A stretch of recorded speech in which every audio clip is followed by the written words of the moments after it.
Hello, everyone. I'm Chris Hewitt. I'm the director of the Hudson Valley Current, and welcome to this episode of Livelihood News. This is our show where we get to share knowledge about abundance and resilience. If you'd like to read some articles, check out livelihoodmagazine.org. If you'd like to learn more about the Current, go to hudsonvalleycurrent.org. Today, we have a great theme of financial independence. And as a Independence Day birthday boy, I'm very much about Independence Day, July 4th, and that, I believe, led me into my work in financial independence, financial freedom, and also caring about our neighbors and caring about people. So before we go into our full show with a great variety of guests, they're all my colleagues, Sonia, David, Kevius, Noel, Christy, Leanne, and Michael will all talk about financial independence today. And for me, I like to tell a story about financial independence. Since 2001, when I've moved here, almost 20 years ago, I've interviewed over 100 people for jobs because as an entrepreneur, I've hired a variety of people. And I'd say I've worked with over 100 people. And in all of those interviews, I often ask, what are your life goals? That's one of my questions. And I get 95% of the time, people say to be happy and pay all of my bills. And that answer is always related to be happy and pay all of my bills. And so there's a feeling within all of us, I think, that to be able to pay all of our bills will give us this freedom and this happiness in our lives. And so that's one of the things I love about the Current is it gives us financial independence, not only through being able to pay bills locally, to be paying for local items, local products, but it also gives us this happiness that goes along with expenditures. So when I know that I'm shopping with Keith and Jen from Damn Good Honey Farm, for example, I'm buying their local soap and their locally raised honey from their honeybees who they have a relationship with. So it's more than just paying our bills. That happiness is a relationship.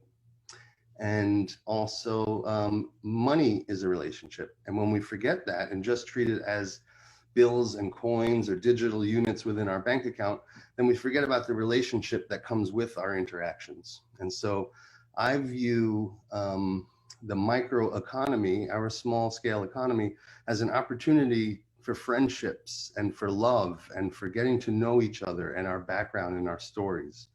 That's why I'm excited to hear all of the definitions from my colleagues of how they view financial independence. And two of our guests are working on a big study right now called Network Analysis of Kingston and the Surrounding Areas. Dr. Leanne Usher and Dr. Michael Marks, I'm sure will have a very academic approach to financial independence, whereas I'm talking on a scale of love and relationship and the qualitative side of financial independence. So let's move on to our team. We're going to hear from Sonia, David, Kevius, Noel, Christy, Leanne, and Michael about financial independence and how this can be achievable through the Current, especially as the Current circulates through our community and keeps circulating and coming back to us. Looking forward to talking to you later. Thanks. Bye.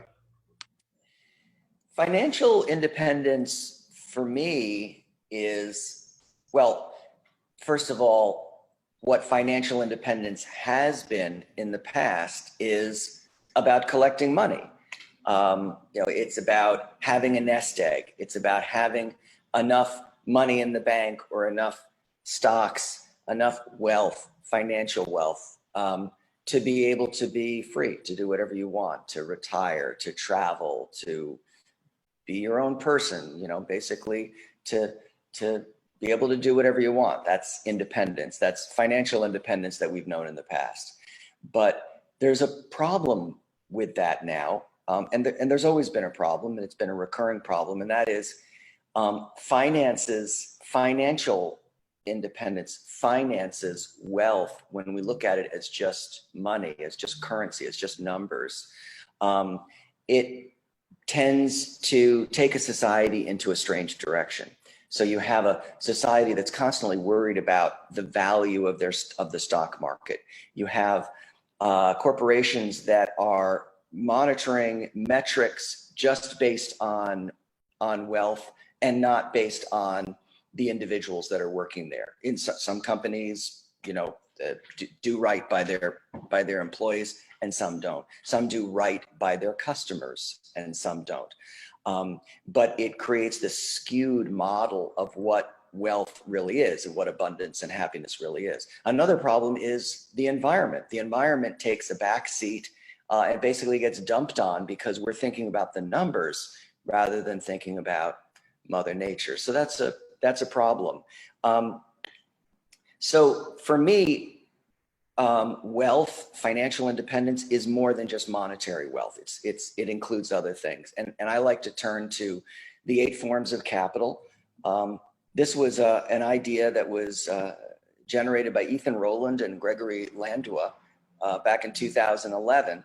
And interestingly, Ethan Rowland actually lives right here in the Hudson Valley as a permaculturist, and it started as a permaculture idea. So there are many forms of capital, but here are 8 forms: intellectual capital, spiritual capital, social capital, material capital, financial capital, living capital, cultural capital, and experiential capital. And for me, all of those are truly important and truly real forms of capital and ways that we can grow together and develop ourselves in harmony with the planet, in harmony with each other, and still, and still be able to have maybe some money in the bank for everyone. So there's this divide. We think there's this divide between free market capitalism and socialism, but that's never been the case. It's always coexisted, and we need to just recognize that we need both of those. We need to be squirrels collecting acorns when it's time for winter, and we need to be thinking about how we can share to make a better planet and to make a better society. So that's my view, is that man is not an island. We don't live by ourselves. And in order for us to be truly free, to be able to really do what we want, we need a planet that can sustain us, that is healthy. We need a community that's healthy. We want our children to be happy for generations to come, not this short-term thing, not just what do the numbers look like. That's preposterous. So financial independence for me means that we are all free. We're all free to work together, to create together, and that I am able to live in a society that is healthy and happy. That's freedom. If the earth is imprisoned, if the society is imprisoned, if certain cultures and races are imprisoned, then none of us are going to be free. We're all going to feel that. So that's what financial independence means for me. And the way that the Hudson Valley Current supports financial independence is by supporting a group of people that can truly reinvent economics, make a new economy, which is the old economy, which is the way economy should be. It's humanity always striving to find out how can we exchange with each other in a healthy way. And the Hudson Valley Current provides for a local alternative community currency where there are no fees, there's no usury, there's no interest on our loans. People are truly working and forming as community to trade goods and services. We're all needed. All of our services are needed. The more we have working together, the wealthier we become. And the Hudson Valley Current supports that. We're not a bank. We're a third-party record keeper of the currency that's passing. We're just participating in this community like everyone else, and that's how we're supporting the development of a healthy community towards financial independence. So, what is financial independence? I believe it's, for me personally, the ability to do what I want with my money when I want with my money. And it's not influenced by any specific person other than myself. So when I have the ability to kind of self-care with my money, when I have the ability to buy some food with my money, when I have the ability to buy gluten-free groceries versus having to buy regular groceries because everybody in my household eats regular and I eat gluten-free. So there's just this independence and freedom that comes with my money or my time, because finances is really, we always think about it in money, capital, etc., but it also has to do for me with time, because my time is money. And so it really has to do with owning my time and my money. The current is fantastic to me. It's something that has always been associated with freedom, because my currents, I can use them for anything, and many of the times it's for myself, which is really nice. So, I can use my currents to get a massage or buy some amazing chevre with my favorite Vans crackers at the Digital Resilience Market, or I can use it to, speak to a lawyer if I need to. So there's really this level of freedom on all different aspects to get, to get what I need and to achieve my needs, slash, to work with others and support other community members through the current. And that's also really, really nice. I can get to know people in my local economy and my local area that I've never met before. I've met so many local business owners through the current. And I used to live in the Brooklyn and the city, and it was very, very separated. If you're in Brooklyn, you don't really work with people in New York City. You tend to work with people in Brooklyn. But here in the current, I've learned that, like, I've made friends in Woodstock, I've made friends in Phoenicia, I've made friends in Poughkeepsie, places that I don't go necessarily on a regular basis.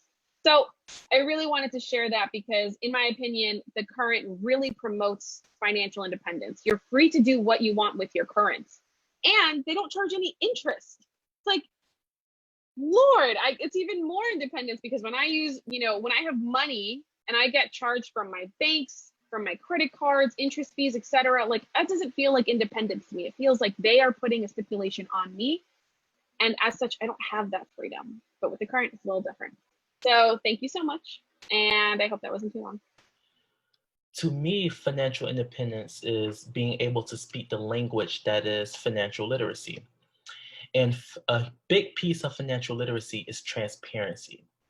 Through the current, that transparency is achievable because I'm engaging in the local economy, see everyone that's a part of that local economy. That way I know exactly where I'm spending my money. And I know they can spend the money within that closed loop also, so that we can retain value collectively.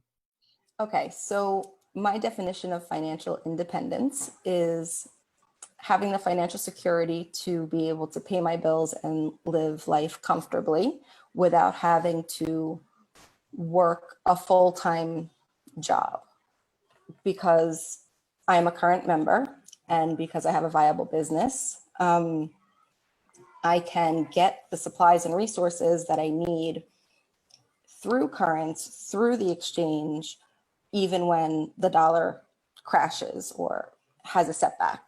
So if I don't have access to US dollars, I can at least have access to the art supplies, cooking supplies that I might need for Story Studio, which is my business, through the current and its members. So to me, financial independence means to be financially stable and sustainable, being able to sustain yourself economically without relying on or falling, into financial systems, without having to rely on a specific financial system, and again, falling victim to it. And I think the current helps to support that idea because of the overall goal of the current and Hudson Valley Current to give back to the community and to feed the community and, help the local community do a part of that, do a part of this, contribute to this idea of sustainability.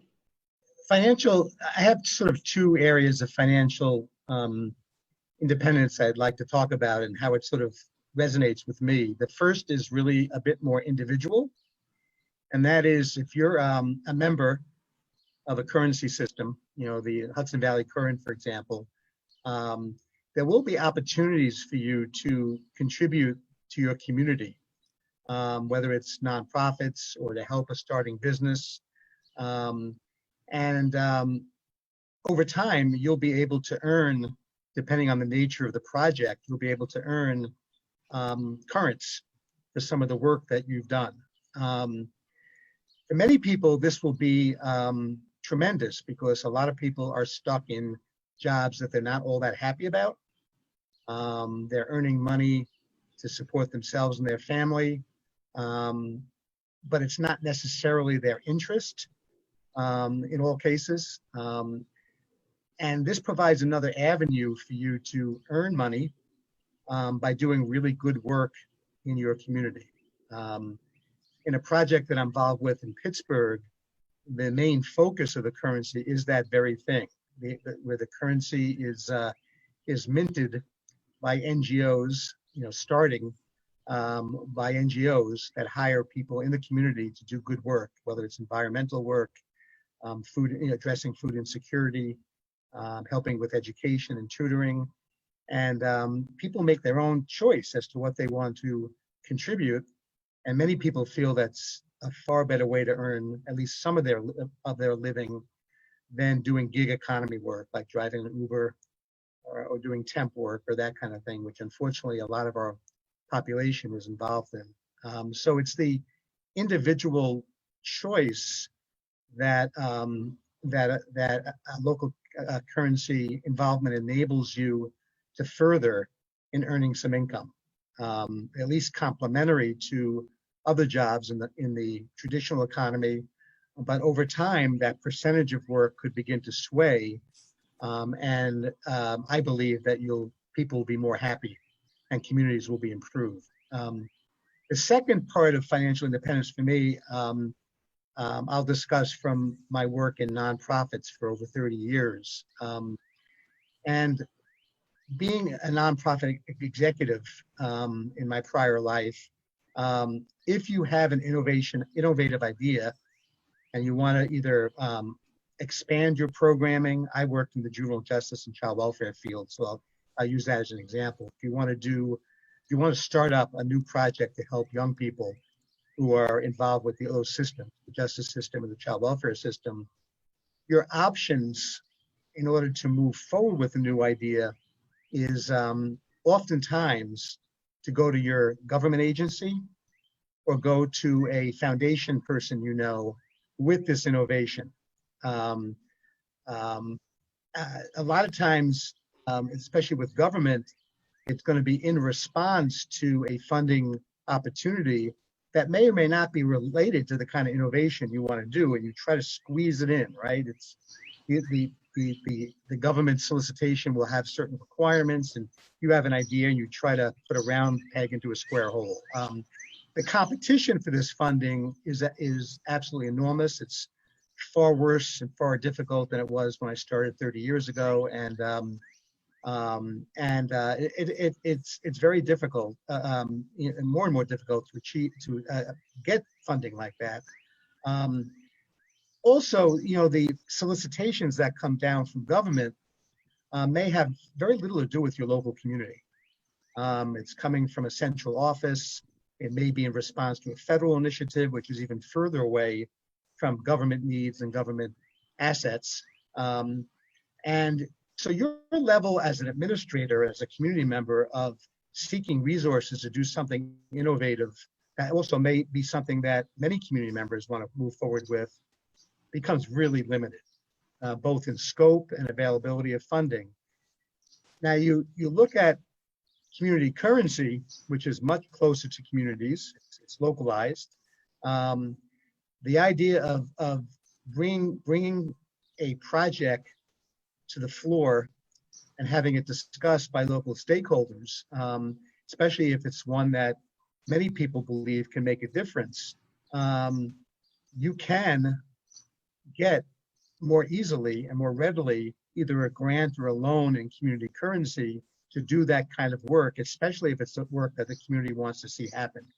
And that's something that the Hudson Valley Current is working on very directly. There's going to be a line of reciprocity, a line of trust being offered to nonprofits to do work that's going to better the community, with really the only requirement that the nonprofit agrees to both spend and transact in the currency and earn revenue, a concomitant amount of revenue in the currency so that the currency flourishes, continues to flourish. So the idea of innovation being funded goes way up. There's a real opportunity, especially if you can get community stakeholders on board. And you can also influence the kind of projects that can get funded through the alternative currency much more readily than trying to influence your state capital folks, your county exec folks, and the federal government. Obviously, as the further away you get, the less autonomy, less independence you have, and less say you have in many cases. So that's my second thought when I think about financial independence from a nonprofit perspective. Leanne, you have any comments on that? Any thoughts, or you want to add? Yeah, I think that when I think of financial independence, then I'm also, it's true that when you have more autonomy, you have more, you're saying you have a little more flexibility, right? And so the other thing you also have is you have responsibility. You have obligations, and you are tied to your community by having a local currency. So when I think of financial independence, of course, the goal of a well-managed monetary system is one where money can be injected when it is needed and contracted when it is not needed, when it's in surplus. Unfortunately, the US dollar is the opposite. We find that when we're in a boom, there's banks willing to lend, there's access to credit, anyone can get a loan. You have those ninja examples, no job, no income, no assets, getting loans to buy houses during the global financial crisis. So during a boom, there is a sense that there is plenty of money to go around. And then when you go into a recession, it's the opposite. Banks stop lending. Banks start worrying now about who they're lending to. People lose their jobs. People stop spending. People pull their head in, basically, if you imagine a snail that was, busily going along eating some leaves, and now he gets a poke and he pulls his head in. So credit shrinks. Debts are now being called on and must be repaid. And so what that represents is a kind of what we call pro-cyclical in the economic jargon, a pro-cyclical response where you have the boom and money is expanding, and then you have the crash and money starts contracting, and that causes more of a crash, and that contracts more and causes more of a crash. So the independence that we all try to aspire to in terms of whether it's a central bank, whether it's even states or localities, they try to offer independence, they try to inject liquidity, offer alternatives during that time. So local governments might start having to employ more people, or the federal or the state. They try to give supports through food stamps, etc. And they're trying to offer that liquidity just when you need it. So the goal with a local currency is one where we, the community, can actually manage that currency. So when we have lots of goods that are not being utilized, that we're not trading with each other, we have services. We know there's people who probably would benefit from having those services, but they have no money. So by having a local currency and giving people access to that liquidity means they can now monetize what they have, those goods and services they can monetize, which basically means they can trade. They can trade with people. They can find people who previously didn't want to do barter, but they're willing to do an exchange of money for goods. So I think that financial independence for me is being able to manage your money in a way that buffers, while you're on the ocean, you might think of what do you call that thing? What is that? Not a rudder, but a keel. You have a keel that stabilizes you, so you're not buffered by the waves. You can stabilize and you're not going to sink. So that's the kind of independence that I think of when I think of a money system that's being managed, and being managed one for the community, not just for Wall Street, but for the community. Counter to that is that independence is also tied to obligation. So with a local currency, you can't spend that money at Walmart. You can't spend that money on your imports into the community. You're forced to spend that locally. And by having your hands tied, you are forced to increase the circulation of money locally, which is going to help Joe, your neighbor, or it's going to help the supermarket guy who now can only spend his money locally, and it's going to help the hot dog stand, and he can only spend his locally, so it's going to help the laundromat. And then they're going to come around and they can only spend it locally, and so employ you. And so the money you spend comes back around again and is the money you earn. And so being forced, being restricted, being tied to this commons, to this group, to this community, you are forced, which is a constraint and a responsibility, you are forced to spend and purchase locally, and that income that they earn then comes around and helps others in the community. So that is what gives you power. It empowers you. It gives you independence. At the same time, there are constraints there. And so we can't deny them, but it would be great if we could imagine we're in this together and this money holds me accountable to that. Yes, I love that. I mean, it's a really great description. I'm always struck by the fact that, when you're looking to spend some of the currency that you've earned, and you can't find a local supplier, the opportunity there for new business growth, for entrepreneurism, to hire locally, to retrain, to also to address inequities, because there's more opportunities there, goes way up, and the obligation of the currency and the currency members is to sunshine those opportunities to the community members and to nonprofits and to stakeholders, because it becomes a real vehicle to earn wealth, to increase your wealth and do what you'd like to be doing.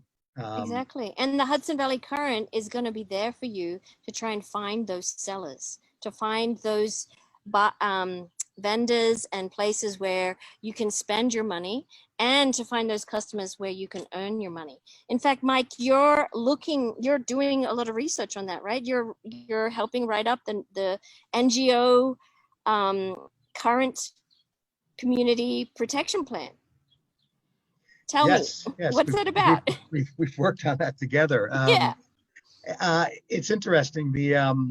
Obviously this is an idea that's been developed through Chris Hewitt and other leaders at the Current, and we've all had an opportunity to flesh it out some more.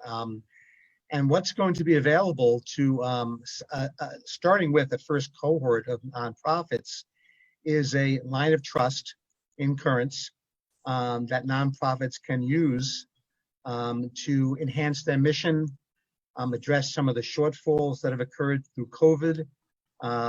There's obviously a rethinking of how mission is being implemented, how services are being implemented in nonprofits in this environment now.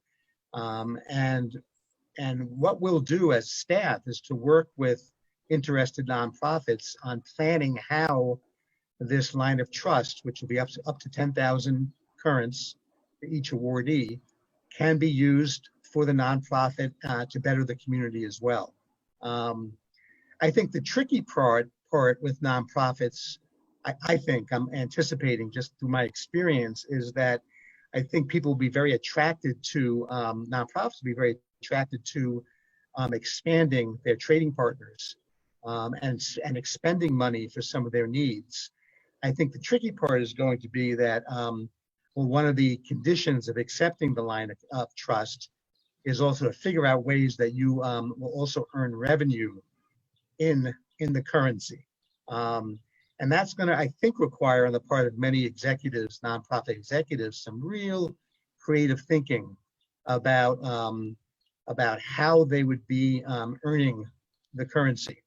Because right now, traditionally, most nonprofits are earning revenue through governmental foundation means and donations. So I think one way that some of the smaller nonprofits will want to think that through is how do they educate their funder base, the folks who really are stakeholders or stewards of their organization, who provide labor, volunteer labor, and also provide funding, small bits of money sometimes for the small nonprofits, to talk with them about transacting in currents. So even though it might be challenging, it provides another opportunity to get additional people out there learning about the currency, earning currency, and then sharing some of what they've earned to nonprofits who definitely need the resources. And we as a team will work with the initial cohort of 10 NGOs in helping them think that through.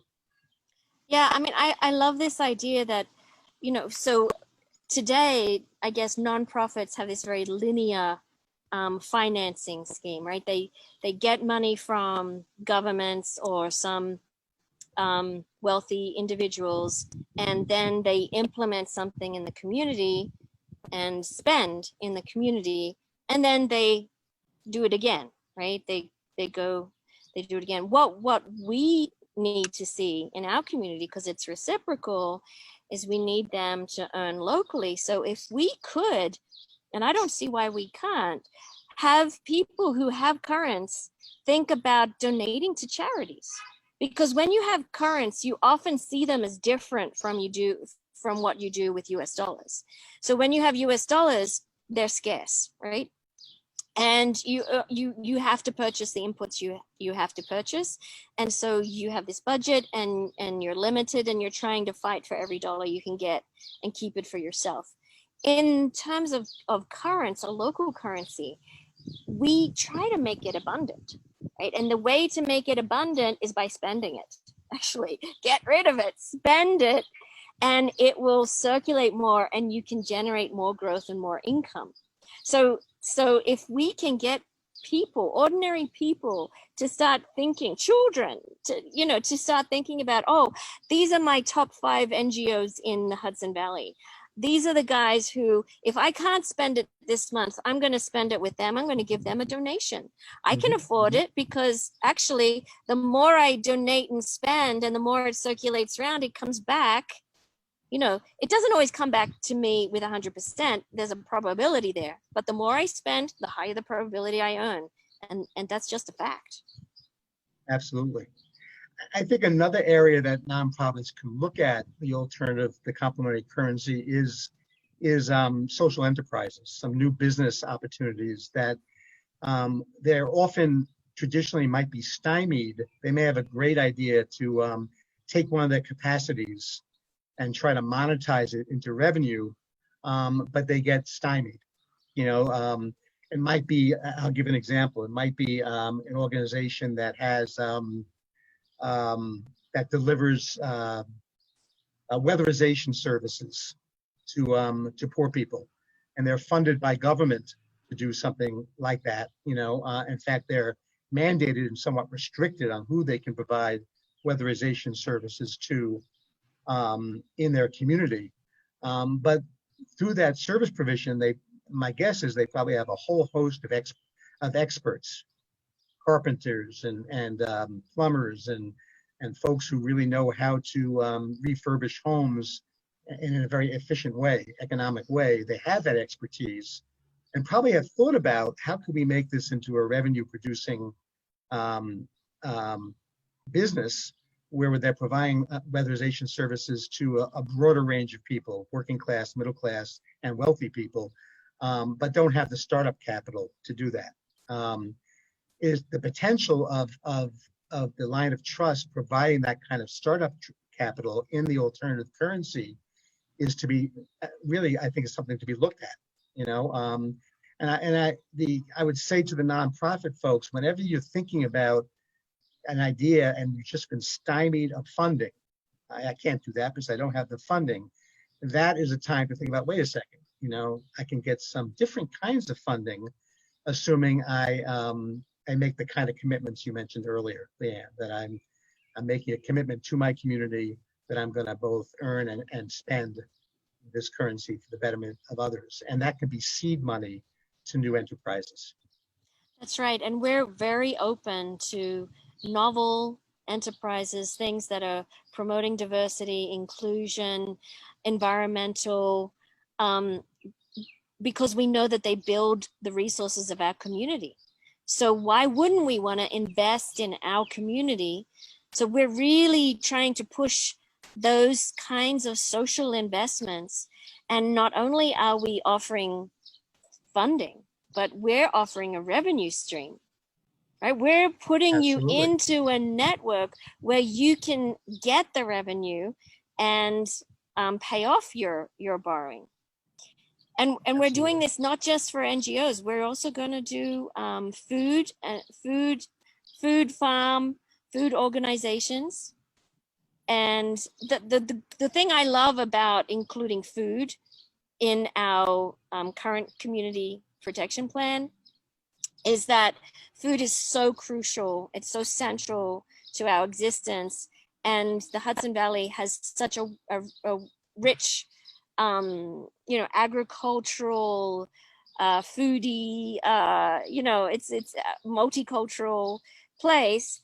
And I love this idea of thinking about a circular economy, right? So circular economy is one where you have resources that you purchase them, you sell them, and they come back to you. So they, they're goods that you can actually compost, and then they go into the soil, and now they grow more goods, and you can purchase them again. So you're really trying to constrain those pollution and pesticides and those externalities. And so this is called the circular economy. But currency is also a circular economy, right? We want it to go round. So I think thinking of a network and thinking of a circuit, especially a food circuit, because we all need food. So food has to be in that circuit. And the other group, what's the other group, Mike? Municipalities. Yes, we are. I know that Chris and his leadership team have been meeting with county representatives and local municipalities about their interest in receiving a line of trust for their municipality. I mean, obviously, state and local governments are in rough shape right now. They're losing a lot of their federal and state money, or they anticipate to do that, and then their local tax revenue is at risk. The idea of providing a line of trust to a local municipality to meet some of their needs, and also, again, concomitantly, to ask them to begin to accept the currency for some of their revenue, whether it's taxes or fees, is something that we're very excited about approaching and talking with political leaders about that.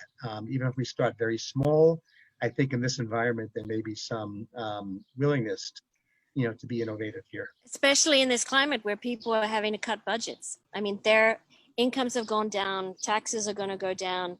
They have more expenses than ever. Things like having COVID contact tracing, employment, getting a cadre of people who currently are unemployed, retraining them. Anything is possible when you have spare capacity. Anything is possible if there is a way to coordinate and exchange that spare capacity, then you should do it. There's not always enough US dollars, but there will be enough currents, right? There will be. And I think for everybody, whether it's nonprofit, food, or municipalities, to think about, the 5% or the 10% to start, it's the complementary currency. It's not designed to replace the dollar. It's not designed to replace, government revenue, but it is designed to really supplement and help you in making some autonomous decisions on how you want to lead your life, both individually and collectively, and that's what we're working towards. Thanks for watching Livelihood News this week. I'm Chris Hewitt, and we'll see you next week for Livelihood News at 5 o'clock. And our topic this week was financial independence. Please feel free to put your thoughts and your definitions of financial independence in our comment box. Feel free to reach out to us at hello@hudsonvalleycurrent.org and check out our website, hudsonvalleycurrent.org or livelihoodmagazine.org. See you next week.